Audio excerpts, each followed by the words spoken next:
आज के इस वीडियो में हम आपको कुछ ऐसे पौधे और कुछ पौधों की जानकारियाँ देंगे कि आपको कौन से पौधे जनवरी फरवरी में सोच समझ के लगाना है कि मई के मंथ में उसकी सब्जियां मिले, क्योंकि मई मंथ एक ऐसा मंथ होता है जहां सबसे तेज़ धूप होती है और उसमें हमें सब्जियां नहीं मिलती है।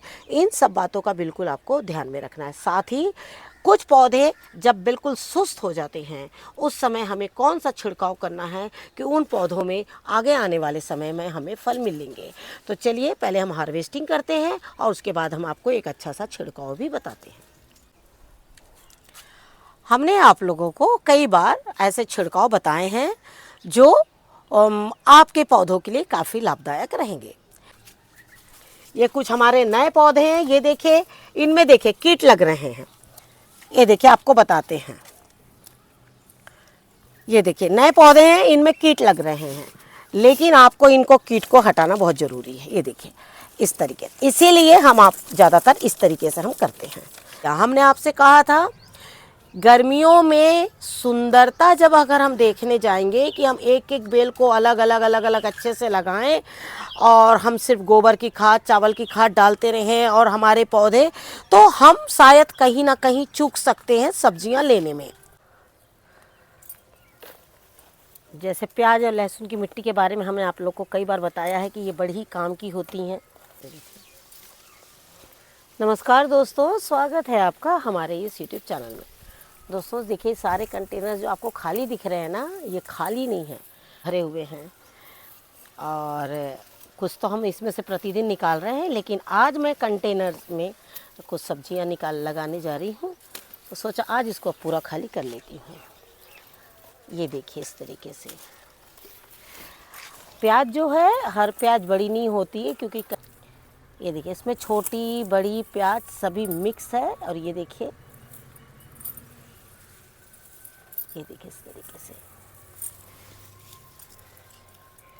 ऐसे कई कंटेनर्स है। लेकिन आज मुझे जैसे जैसे मुझे ज़रूरत पड़ती जाती है छोटे प्याज़ों की, और मैं वैसे वैसे अपने कंटेनर्स जो है वो खाली करते चली जाती हूँ। कभी तो थोड़ा थोड़ा लेके जाती हूँ, लेकिन किसी दिन जब पूरा खाली करना होता है उस दिन हम आप लोग के साथ में वीडियो ज़रूर से करते हैं। अगर इसको पूरा मैं नहीं निकालूंगी ना, तो बाकी पौधों के साथ इसमें भी पानी जा जा के जो बची हुई प्याज है वो भी सब खराब हो जाएगी। आपको इसमें मिट्टी नज़र आ रही होगी, लेकिन वो थोड़े देर में बस, अभी जैसे आप देख रहे हैं धूप इतनी है और वो तुरंत सब्जी इसमें से निकल जाएगी।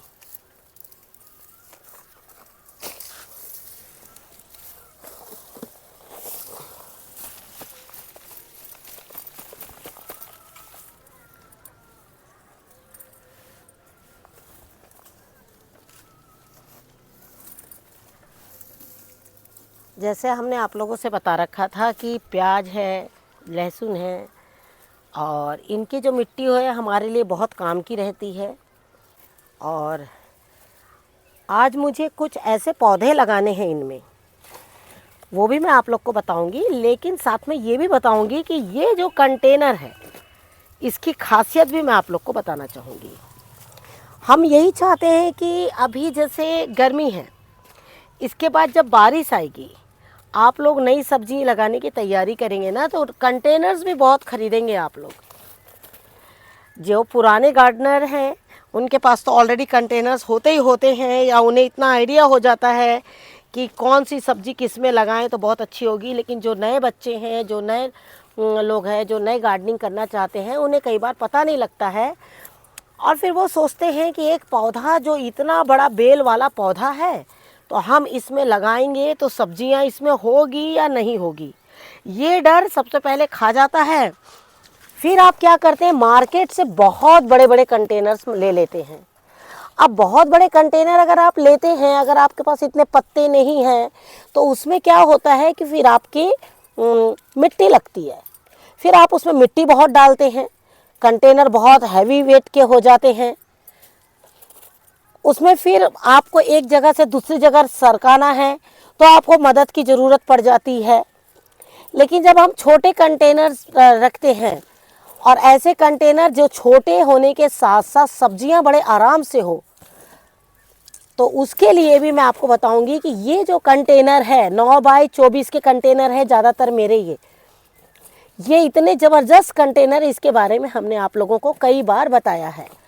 और इस वक्त आप देख रहे हैं कि मैंने प्याज निकाल लिया है, लेकिन मैं मिट्टी को अंदर तक गुड़ाई कर रही हूँ, क्योंकि हमने आप लोग को बता रखा है कि प्याज और लहसुन की मिट्टी को आपको ना तो सुखाने की ज़रूरत है, ना ही दोबारा आपको उसको बदलने की ज़रूरत है।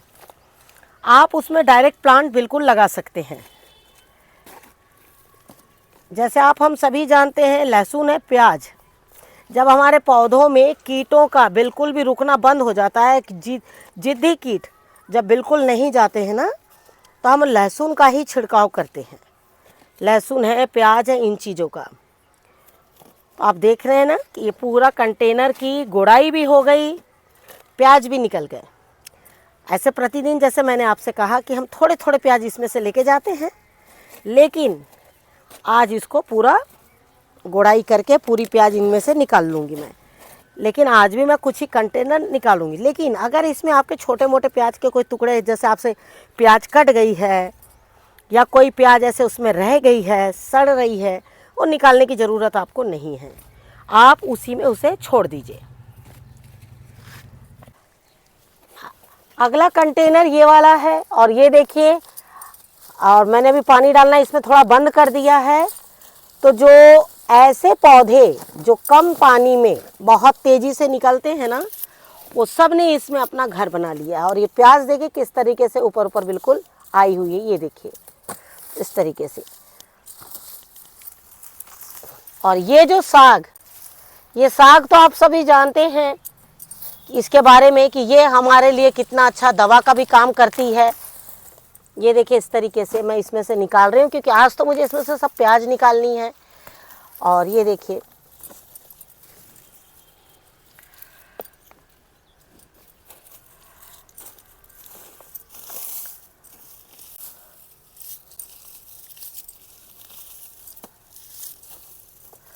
हर प्याज का ना अपना अपना अलग अलग एक स्वाद होता है, छोटी है, बड़ी है।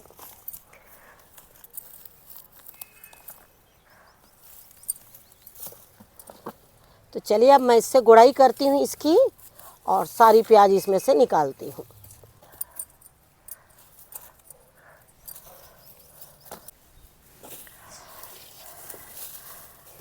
जब हम पूरा सीजन इसमें से पत्ते खाते हैं, और पत्ते खाने के बाद जैसे अभी देखिए मई का मंथ चल रहा है, आप सभी जान रहे हैं, और हमने इसके पत्ते कब से खाने शुरू किए थे, पूरी ठंड में हमने इसके पत्ते खाए। और ठंड में खाने के बाद में अब जब गर्मी आ गई तो पत्तों ने साथ छोड़ दिया, क्योंकि पत्ते जो हैं, प्याज तैयार जब हो जाती है तो फिर जो पत्ते हैं वो अपने आप सूखने लग जाते हैं। तो उसमें फिर आप पूरी पूरी प्याज निकाल लीजिए।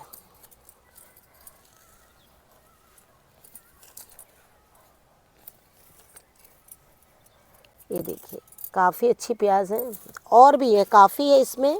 अब हम पूरी प्याज निकालते हैं, फिर आपको लोग को बताते हैं।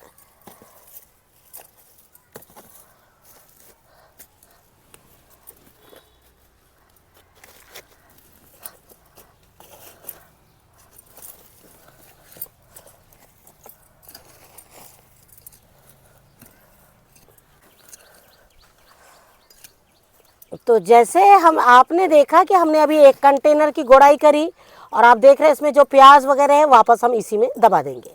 इसको आपको निकालने की ज़रूरत नहीं है। और पूरी मिट्टी की मैंने देखिए किस तरह से गुड़ाई कर लिया, ना मुझे इसमें सुखाने की ज़रूरत है इसको, और ना ही कुछ। दूसरी बात देखिए, ये मिट्टी कितनी भुरभुरी हो गई है। इसमें आप देख सकते हैं कि कोई भी ऐसी मिट्टी नहीं है, इतनी काली और इतनी अच्छी मिट्टी कि अब इसमें आप जो भी सब्जी लगाएंगे, ये जो प्याज देख रहे हैं अभी जैसे मैंने निकाला, ये कट गए हैं, अब आप इनको वापस इसी में डाल दें। ये इतना ज़बरदस्त खाद का भी काम करेंगे। और आप देखिएगा जल्द ही हम इसमें जो पौधे अभी लगाने जा रहे हैं उनकी भी हार्वेस्टिंग हम आपको दिखाएंगे। लेकिन इसके साथ एक चीज़ और ये भी बोलना चाहेंगे आपसे कि जो प्याज है, आप जब भी प्याज लगाएं तो उसमें एक ही बार में खाद जो है वो अच्छे से डाल दें, कि मई के मंथ में इस तरह से टमाटरों का होना हमारे लिए बहुत बड़ी बात हो जाती है। और आप जैसे देख रहे हैं, हम तो पुराने टमाटर बहुत सारे पौधे निकाल दिए हैं, लेकिन नए टमाटर आप देख रहे हैं जो हमने छांव में पौधे रखे थे, और उनको अब देखिए, गर्मी की धूप तो हर तरफ पड़ती है, और ठंड में ही थोड़ी मुश्किल होती है जब हम सोचना पड़ता है कि धूप कहाँ आएगी। और जैसे आप देख रहे हैं, मैंने कुछ अभी बड़े टमाटर तोड़े, और साथ में ये देखिए चेरी टमाटर भी बहुत ज़्यादा अच्छे हमारे हो रहे हैं। और चेरी टमाटर तो मानो रुकने का नाम ही नहीं ले रहे हैं, जिस तरीके से आप देख ही रहे हैं। और बच्चों के लिए भी जब ये छुट्टी आते हैं ना बच्चे लोग गर्मियों में, तो उनके लिए भी है कि ये मनोरंजन का साधन बन जाते हैं चेरी टमाटर। भिंडी हमने काफ़ी लगाई है, और आप देख रहे हैं कि अब हमारी जो भिंडी है वो लगातार फलनी शुरू हो गई है। हमने बहुत पहले भिंडी नहीं लगाई थी। बहुत पहले भिंडी लगाने की वजह से, जैसे आप लोगों के सवाल आते हैं ना कि उसमें एक दो भिंडी हो रही है, बाकी भिंडी नहीं हो रही है, और यही वजह है कि मैं बहुत जल्दी पौधे जो है वो जो लगाती हूँ बहुत ध्यान से लगाती हूँ, जिससे कि मुझे भिंडी बहुत लंबे समय तक के मिलती रहे। और आप देख रहे हैं कि ये देखिए इस तरीके से इसमें छोटा सा पौधा है, ये देखिए, और किस तरीके से जो भिंडी है वो लग रही है। और ये सब चीज़ का आपको ध्यान रखना होगा। खाली क्या है ना कि जनवरी के मंथ में जब हम भिंडी लगाते हैं ना, तो उसमें से बहुत पौधे मरते हैं, लेकिन जब हम फरवरी, मार्च, इन महीनों में जब हम भिंडी लगाते हैं तो आपका एक भी पौधा खराब नहीं होता है, और आपको भिंडी बहुत अच्छी मिलती है। और अभी भी हमारे यहाँ मई आ गई मेरे तो यहाँ पर, लेकिन अभी भी मैं ठंड की सब्जियाँ, मेरी टेरेस में इतनी जगह नहीं थी, तो मैंने इन्हें छोटे छोटे पॉलीथीन बैग में लगा के रखा था भिंडी के पौधों को। लेकिन अब सब भिंडी जो है वो फलना शुरू हो गई है। हम प्रतिदिन इसी तरीके से सुबह के टाइम में थोड़ी बहुत भिंडी तोड़ के ले जा लेते हैं, लेकिन आज हम सुबह के ही टाइम पर थोड़ा सा हार्वेस्टिंग कर रहे हैं, तो आपके सामने कुछ भिंडियाँ निकाल रहे हैं।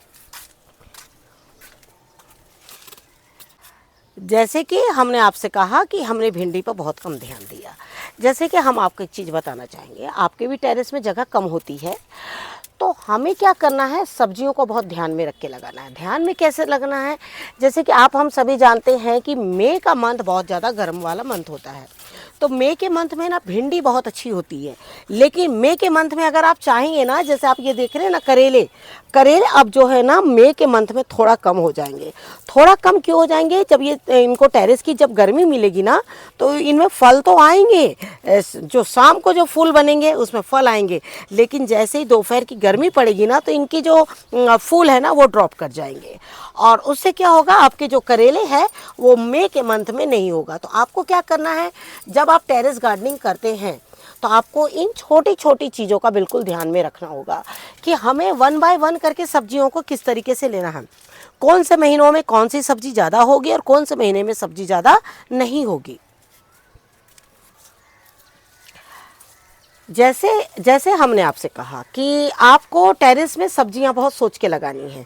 ये नहीं कि जनवरी का मंथ आया तो हमने बहुत सारा करेला भी लगा लिया, भिंडी भी लगा लिया, बाद में पता लगा कि अचानक मौसम ने पलटी मारा है और मौसम ठंडा हो गया। कई बार आप देखते होंगे कि मार्च तक मौसम जो है वो ठंडा हो जाता है, और ठंडे होने की वजह से क्या होता है कि भिंडी जो है, भिंडी के पौधे सूखने लग जाते हैं।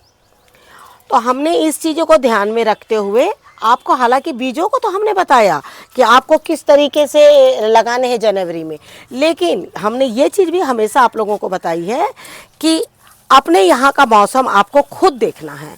क्योंकि देखिए, हमारे यहाँ हम सभी तरह के लोग हैं, अलग अलग जगह के लोग हैं हम लोग, तो कहीं ज़्यादा ठंड, कहीं ज़्यादा गर्मी है।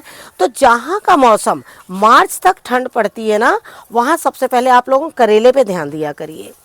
करेले पर इसलिए हम ध्यान देने बोलते हैं कि वो करेले क्या होता है कि हल्के मार्च जनवरी में लगाने से ना, जनवरी में तो बहुत अच्छे से करेले ग्रोथ नहीं करते हैं, लेकिन जैसे ही मार्च आएगा ना, वो करेले बहुत तेज़ी से बढ़ते हैं पौधे, और उसके बाद वो अप्रैल में बिल्कुल फल देना शुरू कर देते हैं। क्योंकि हमने जनवरी में लगाया, जनवरी में ठंड की वजह से थोड़े दिन पौधे मतलब ग्रोथ नहीं होता, इनका बीजों का अंकुरण जल्दी नहीं होता है। लेकिन हम लोग को वहाँ हारना नहीं है। जो बीज 8 दिन में निकलते हैं ना, जनवरी में आप करेले लगाइएगा, उनको आप पवाल से, जैसे हमने आप लोग को वीडियो शेयर किया था किस तरह से पवालों में दबा के रखना है बीजों को, ये चीज़ हमने बहुत अच्छे से आप लोगों को बताई थी। जिन्होंने किया होगा उनके घर में, उनके गार्डन में तो जनवरी से ही मार्च से ही करेलों ने फल देना शुरू कर दिया होगा। लेकिन जिन्होंने झंझट समझ के छोड़ दिया होगा तो क्या होता है कि फिर वो करेले जो है मई के मंथ में तैयार होते हैं, तो मई में जो थोड़ा फल देना मुश्किल कर देते हैं।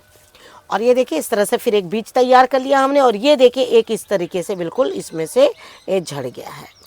तो आज मैंने इसको थोड़ा पहले तोड़ लिया क्योंकि ये ऑलरेडी बिल्कुल पक चुका है। अब ये आराम से आप इसको घर में ले जाके ऐसे ही रख दीजिए। ये थोड़े दिन में, क्योंकि गर्मी है, गर्मी में क्या होता है हम कहीं भी रख देंगे ना इन फलों को तो ये बिल्कुल सूख जाते हैं और बीज बहुत अच्छे से इसमें तैयार हो जाते हैं। अब इन बीजों को लगाने के लिए फिर से आपके पास 2 महीने, अभी मई का मंथ है, मई और जून रुक जाइए, फिर से जुलाई में आप इनके बीजों को लगा दीजिए। जुलाई, अगस्त और सितंबर में फिर से करेला एक बार अच्छी तरीके से फलेगा, सितंबर और अक्टूबर में। तो इन सब चीज़ों को ध्यान में रखिए और बीजों को ना बिल्कुल लगाते चले जाइए। और आप देख रहे होंगे कि हमने लगातार आप लोगों को करेले की हार्वेस्टिंग दिखाई है, और अब जो है इसमें छोटे करेले बहुत कम रह गए हैं। अब सिर्फ और सिर्फ जो है वो जो पुराने करेले हैं, अब देखिए ये करेले आप देख रहे हैं ना कितने बड़े बड़े हुए थे, और अब देखिए ये किस तरह से सूखने लगे हैं। इसकी वजह जानते क्या है? क्योंकि बहुत तेज़ धूप पड़ रही है, बहुत तेज़ गर्मी पड़ रही है। बस हम इन्हें किसी तरह से ज़िंदा रख रहे हैं। ज़िंदा रखने का मतलब है कि इन्हें आपको अभी मई के मंथ में बहुत ज़रूरी है संभालना। क्योंकि जैसे जून से हम लोगों को तो एक आस हो जाती है ना, इतने जून हो गए, मानसून आ जाएगा, और कई बार देखिए थोड़ी बहुत चिटर पिटर बारिश हो जाती है। चिटर पिटर का मतलब बिल्कुल थोड़ी बहुत बारिश जो वो हो जाती है, उससे क्या होता है पौधों को एक राहत जो है वो मिलने शुरू हो जाती है। और कुछ तो मौसम की वजह से बड़े नहीं हो रहे, और कुछ तो हमने देसी करेले भी लगा रखे हैं। देसी करेले मतलब ये करेले इतने ही बड़े होंगे, ये देखिए। और ये बीज जल्दी मिलते नहीं है गार्डन में, ये बीज जल्दी मिलते नहीं मार्केट में, लेकिन एक बार मुझे गांव वाले ने किसी ने दे दिया था, तब से मैं इन बीजों को बिल्कुल संभाल के रख रही हूँ। तो जैसे आपको बराबर बताते हैं, बीजों को एक बार आपको पैसा खर्चा करना है, बीजों के ऊपर में सिर्फ आप एक बार पैसा खर्चा करिए और फिर बार बार इस तरह से अपने गार्डन से निकालते रहिए। ये करेले अलग हैं, ये देखिए इसमें सारे करेले अलग अलग, ये देखिए ये वाले करेले अलग हैं, ये बिल्कुल अलग है, ये बिल्कुल सफ़ेद करेला है, और ये बिल्कुल देसी करेले हैं। बस इसी तरीके से बीजों को बनाना है और साथ में इनका ध्यान रखना है। मल्चिंग बिल्कुल कर दीजिए करेलों की।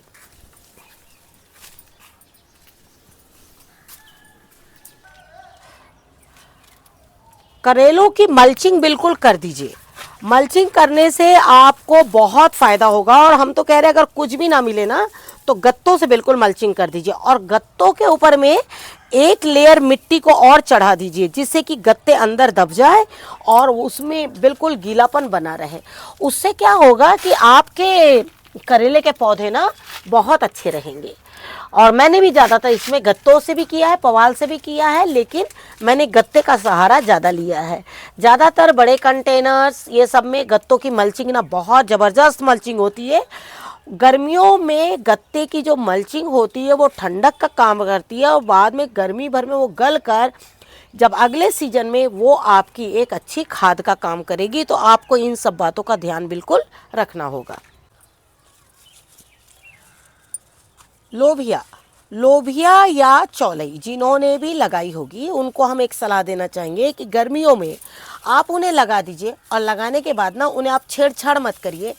वो जिस रुख में अपना चढ़ रही है उन्हें चढ़ने दीजिए, क्योंकि कुछ लोबिया ऐसी होती है जिनकी बेल हाइट में जाती है, और कुछ लोबिया ऐसी होती है जो बिल्कुल ऐसे पौधों की तरह खड़ी रहेगी जैसे टमाटर के पौधे वगैरह रहते हैं, और उन्हीं में जो है वो फल देती है। लेकिन आपको एक चीज़ भी बताना पाएंगे, हर एक पौधा मई में मतलब कि 15 मई से जो तेज़ गर्मी एक टाइम की पड़ती, जिसको हम बोलते हैं बैसाख और ज्येष्ठ। बैसाख और ज्येष्ठ, बैसाख का महीना पूरा शुरू के 15 दिन के बैसाख के तो काफ़ी थोड़े बहुत गर्म नहीं होते हैं, लेकिन बैसाख और ज्येष्ठ का 15 दिन ये जो होते हैं ना, ये बहुत तेज़ गर्मी होती है। इसमें हर एक पौधे के फूल जो है वो ड्रॉप करेंगे। आपको क्या करना है, इसमें बिल्कुल ठंडक बना के रखना है। ठंडक बनाने के लिए हमने आप लोग को खाद बताई है कि कौन सी खाद आपको बिल्कुल समय समय पर डालते रहना है।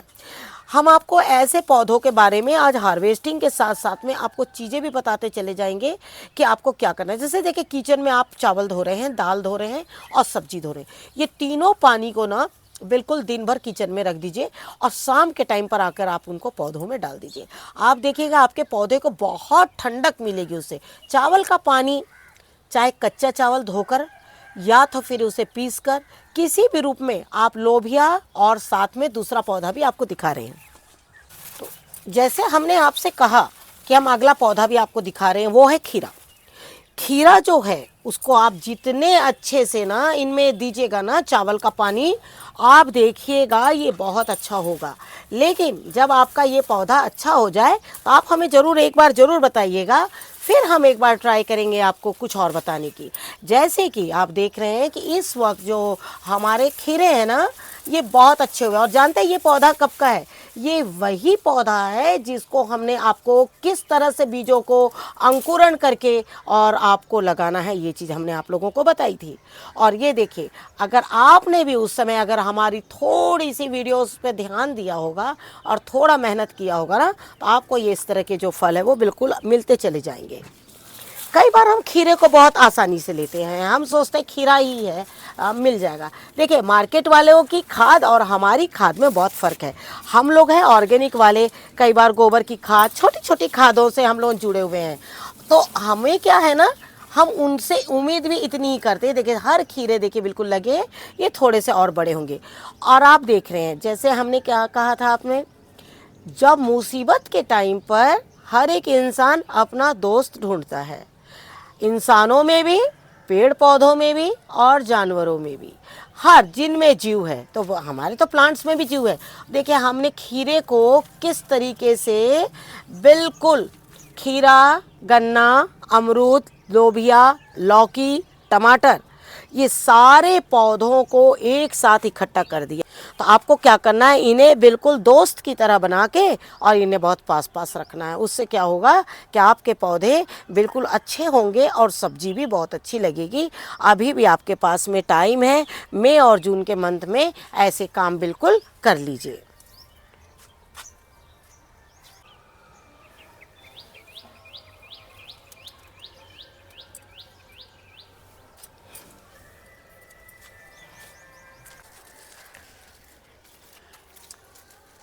तो जैसे हमने आपसे कहा कि पौधों को किस तरह से पास पास, यहाँ भी आप देख रहे हैं ना कि किस तरह से लोबिया के पौधे हमारे लगे हुए हैं। साथ ही देखिए, एक गेंदे का पौधा हमने इसमें लगा के छोड़ दिया है। हम आप लोग से यही कहते हैं कि कोई अपने गार्डन में आपको जगह जगह पर गेंदे के पौधे जो है वो लगा के छोड़ देना है। आपको ये नहीं देखना है कि गर्मी अभी तो इसमें फूल नहीं आएंगे। हर समय फल और फूल की इच्छा नहीं रखनी है आपको। कुछ पौधे ऐसे भी होते हैं ना जो फल फूल के अलावा भी हमें बहुत कुछ दे जाते हैं, वो हमारी बहुत कुछ मदद करते हैं। हम आजकल तो बहुत एडवांस है, बहुत कुछ सर्च कर सकते हैं, बहुत कुछ पता लगा सकते हैं।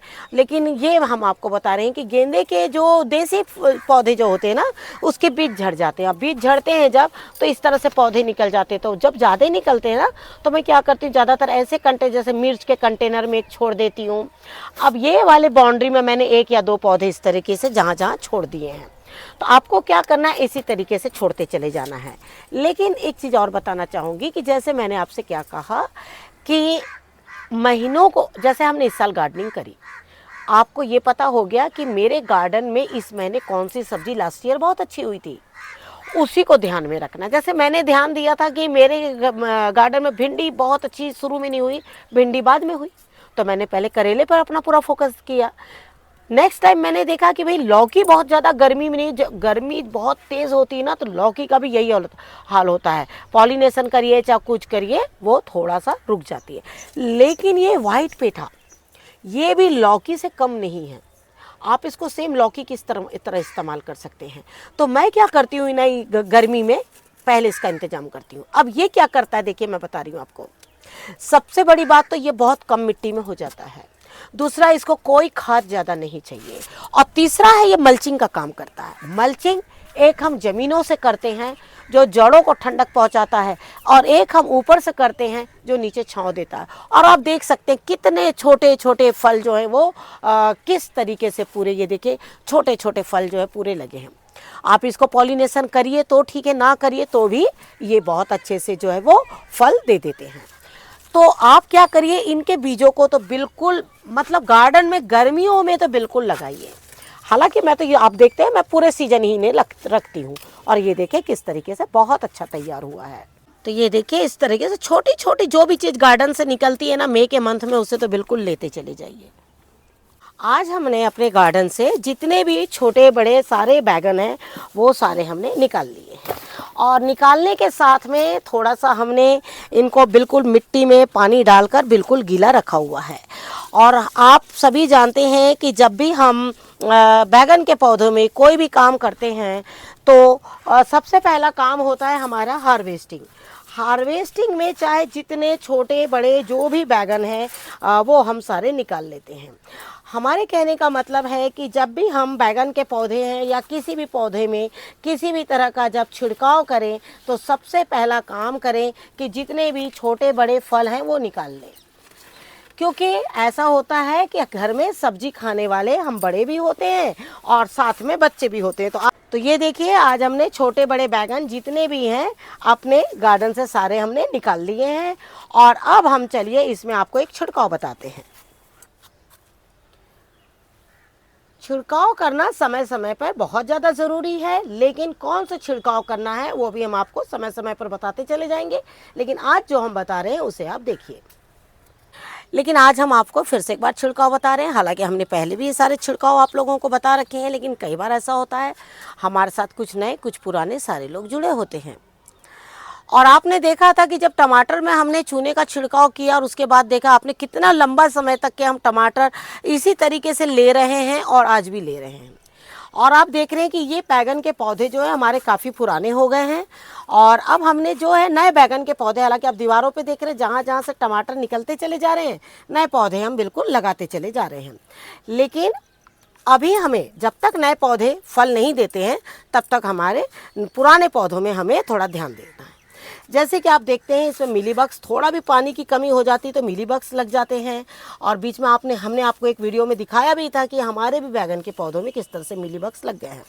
तो आपको क्या करना है, आपने देखा होगा नीला तोता का नाम आपने सुना होगा, और चूना हम आपको हमेशा बताते हैं।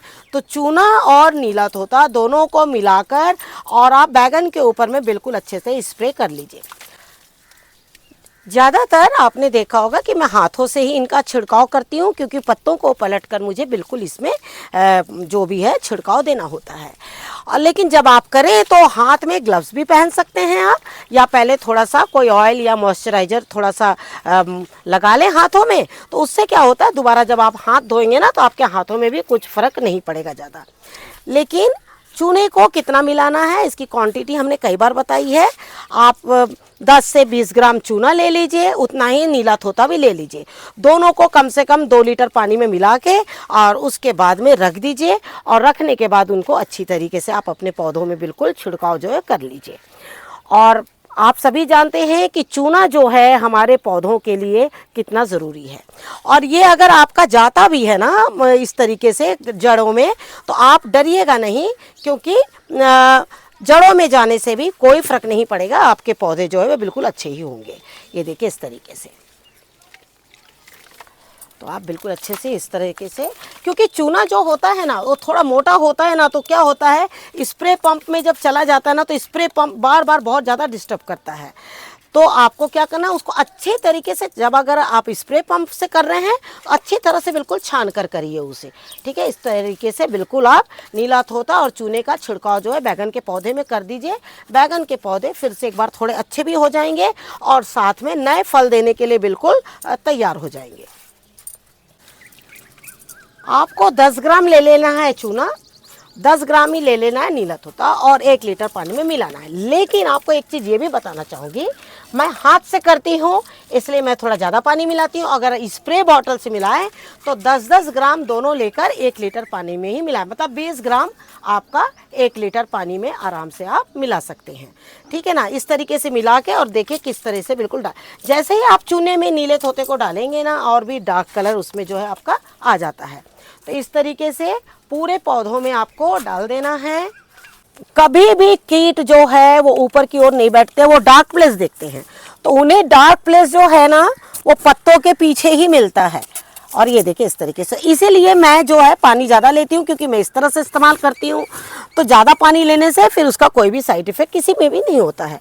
लेकिन जब आप स्प्रे बॉटल में डालेंगे तो स्वाभाविक है कि आपको जो है थोड़ा सा पानी जो है वो कम लेना, क्योंकि स्प्रे बॉटल से थोड़ा कम जाता है, इसीलिए।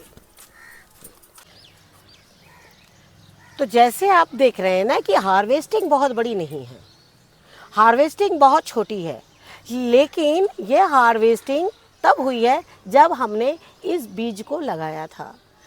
हार्वेस्टिंग तब हुई है जब हमने इस पौधों को बिल्कुल पानी से सींचा था, है ना। तो जो गार्डनिंग होती है ना वो बहुत शौक से की जाती है। जब हम बहुत प्रेशर लेकर करेंगे कि ये चीज़ मेरी फलनी ही चाहिए और ये क्यों नहीं फल रही है, तो क्या होता है, जितने प्रेशर में हम आते हैं ना उतने ही हमारे पौधे भी प्रेशर में जाते हैं, क्योंकि हम उसमें इतनी चीज़ डालने लगते हैं, उसको खींच कर लताएँ को ये करने लगते हैं, तो उसमें पौधा जो है वो बहुत स्ट्रेस में आ जाता है। तो आपको क्या करना है, बहुत सादे मन से, जिस तरीके से हम अपने जीवन में सादगी लाते हैं ना, इसी तरह से पौधों के लिए भी आपको ऐसे ही काम करना है। क्योंकि हमने ये गार्डनिंग खुशी से करी है, क्योंकि ये हमारा शौक़ है। शौक़ में किया हुआ काम बहुत प्यार से होता है, और मजबूरी में किया हुआ काम जो होता है ना बहुत खींचातानी का होता है। तो आपको गार्डनिंग कैसी करनी है, बिल्कुल शौक़ से करनी है। अब देखिए कितनी मैंने लोबिया निकाली है, इसके पहले मैंने सारी लोबिया तोड़ ली है। अब ये 2-4 लोबिया है, कुछ भिंडी है, कुछ ही करेले, कुछ ही खीरे हैं, लेकिन खुशी कितनी है, खुशी बहुत है, क्योंकि इसमें मिला जुला कर मेरी छोटी मोटी सारी चीज़ें हैं। तो बस इसी तरीके से आपको गार्डनिंग करते रहना है और अपने शौक़ को इसी तरह से बरकरार रखना है। और हम अपने अनुभव जो हम अपने गार्डन में करते हैं वही चीज़ हम आपके साथ शेयर करते हैं। बस फ़र्क इतना है कि आपको ध्यान रखना है कि हमने क्या बताया है, कैसे बताया है, कब करना है और कैसे करना है। ऐसा नहीं है कि इस गर्मी में मैंने आपको बताया, आप अपनी अगली गर्मी में इस चीज़ को भूल जाएंगे। आप जब अगली गर्मी में भूल जाएंगे ना इस चीज़ को, तो फिर से मई के मंथ में आप सब्ज़ी नहीं ले पाएंगे। तो हमें मई के मंथ में सब्ज़ी बिल्कुल चाहिए। 2 महीने ऐसे होते हैं सब्जियों के, मई का मंथ और एक होता है अगस्त का मंथ। ये दोनों महीनों में सब्ज़ी बड़ी मुश्किल से मिलती है। अब बोलिए, मई तो धूप हो गई और अगस्त तेज़ बारिश हो गई, तेज़ बारिश में भी सब्जियां बहुत कम मिलती है। उसके लिए भी आपको तैयारी मई के मंथ में करना है, जिसके लिए हमने बीजों के ऊपर में वीडियो शेयर किया है। आप बिल्कुल मई के लास्ट वीक तक उन बीजों को लगा लीजिए। तो आशा करती हूँ आपको आज की वीडियो ज़रूर पसंद आएगी, क्योंकि हमने छोटी हार्वेस्टिंग के साथ आपको बहुत सारी छोटी छोटी चीज़ें बताई है। Thank you very much. नमस्कार, जय हिंद, जय भारत।